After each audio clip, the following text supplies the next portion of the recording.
سلام برابر به اولین ویدیوی امی خوش اومدید. اولین ویدیوی چنل من هستش. تو این قسمت ما ویدیوهای اصلی چنل نمیخوام بذاریم، فقط از اتاقم میخوام یه فیلمی ازتون بگیرم، تجهیزاتی که دارم برای فیلم برداری میخوام بهتون نشون بدم و که از همه چی رو ببینید. دوستان اینا تجهیزات اصلی نیست، با حمایت های شما که الان همین الان لایک میکنید، من سابسکرایب میکنید و نوتیفیکیشن آل میذارید و نفری 2 تا کامنت میذارید. وقتی که به درآمد رسیدیم کل اینا عوض میشه و به همتون کلی جایزه داده میشه.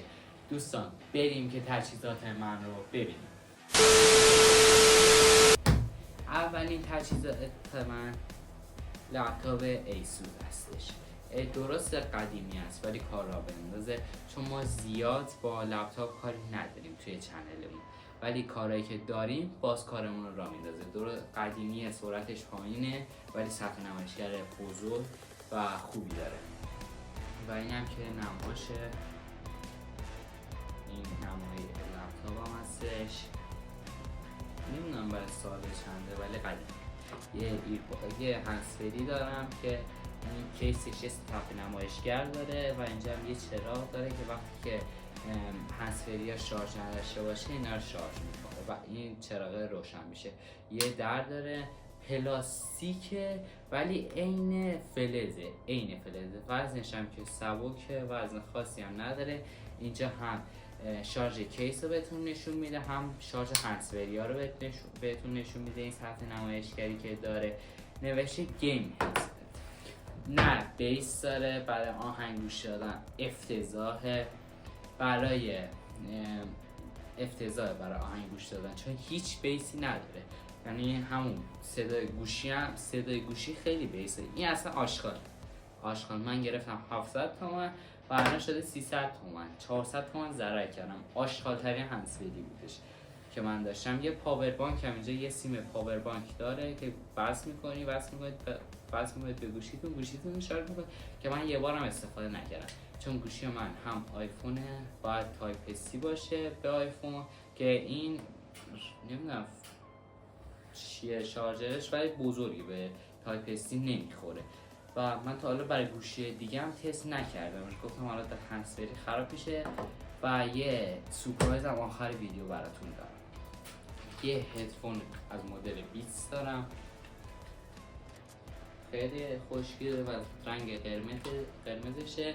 اینجا هم که آرم بیتسه، این ورش هم که دکمه هایی که داره است، یه دکمه قطع و وصل کردن، تماس و استوب آهنگ، روشن کردن، کم و زیاد کردن، ولوم زدن و بعدی و اینکه رادیو بلوتوثشه.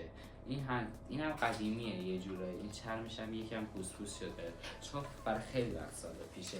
این هم با لپتاپ خریده میشه.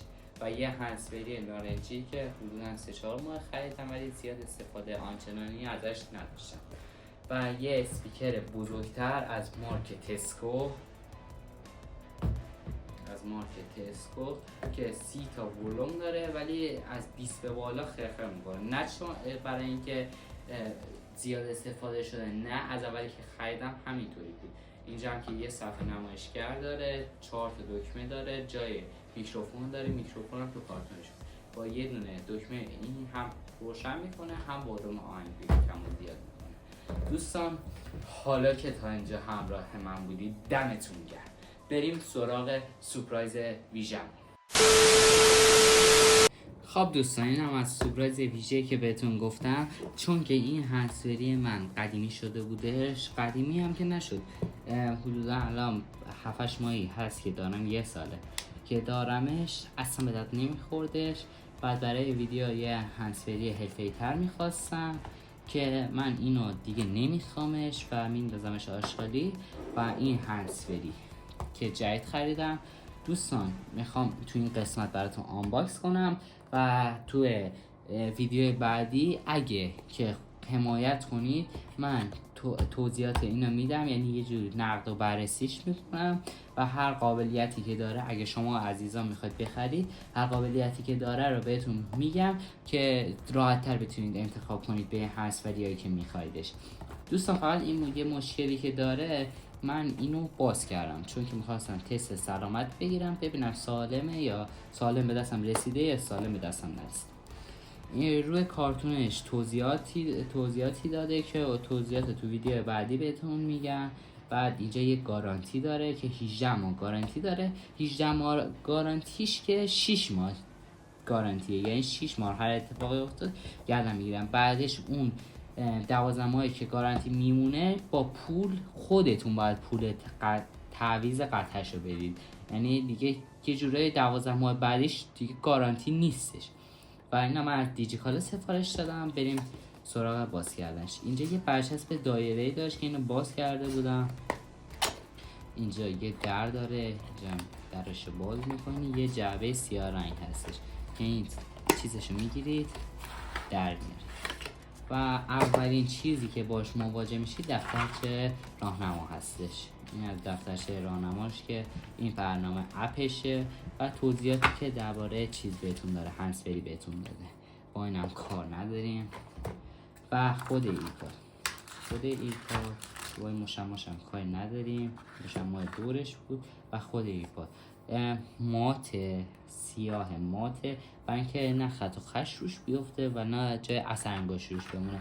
سفیدش فکر کنم مات نبود، من به خاطر همین که مات نبود سفارش دادم. این هندزفری هم که از انکر R50 آیه. بعد و خود کیس و هندزفریش یه سر پلاستیکی داره که این میکنی، اینو بکنی دیگه هندزفری شارژ میشه. تا الان هندزفری شارژ نمیشد، یعنی کیس هندزفری ها رو شارژ نمیکرد. اینجا که میبینید آرم انکر رو براتون کشیده. اینجا وقتی که تاچشه، وقتی که با دست میزنی تاچش کار میکنه. و این یکی هم براتون برچسبشو بکنم و بذارم کیس شارژ بشه. و یه صفحه سفید رنگ، یه نقطه سفید رنگ اینجا داره که سفید یعنی شارژ داره، کیس شارژ داره. درباره هندزفری هیچ حرفی نمیزنه. سفید بشه یعنی کیس شارژ داره، وقتی هم که قرمز بشه یعنی کیس شارژ نداره. و قرمز شده باید بزنید توی شارژ. و اینم که بهتون 4 تا سری دادن، یعنی حدودا 2 تا جفت بهتون سری دادن که هم یه سری بزرگ دادن یه سری کوچیک که بر اساس سایز گوشتون اینا رو استفاده میکنید. حالا نمیخوام درشون بیارم. و یک شارژر به ما دادن. این هم شارژر که با کش دورش بستن. شارژرش هم تایپ سی هستش. این هم شارژر تایپ سیش که این گونه هستش. و بدیم.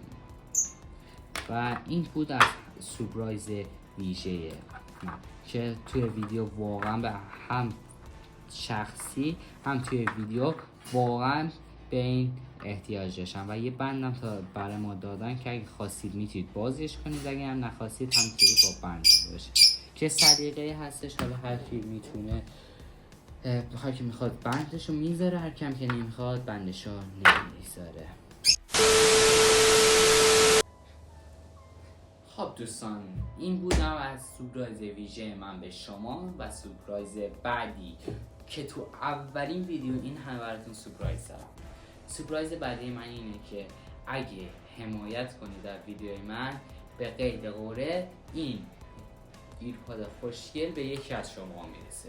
درست میکروفونش و بیس ضعیفی داره ولی خیلی ظاهر جذابی داره و برای اولین ویدیو یوتیوب من واقعا عالیه. بهترین جایزه که میتونستم بدم اینه. و اینم که از هندزفری جدید من واقعا ظاهر خوشگلی داره و بدین گونه درش باز میشه. در صدفی به اینا میگن. اینطوری باز میشه و جفت هندزفری ها داخلش قرار میگیره. و اینم چفته تو گوششه که ببینید تو گوش چجوری وای میسته. اینم از طوریه که توی گوش وای میسته.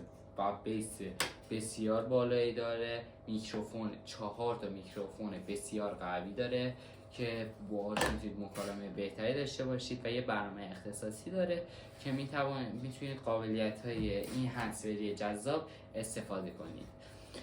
و دوستان دیگه بقیه مشخصاتش بمونه تو ویدیو بعدی قشنگ براتون توضیح میدم. خب دوستان، مرسی که حمایت کردید تا اینجا ویدیو کنار من موندید. خب دوستان کاری ندارید، بدرود.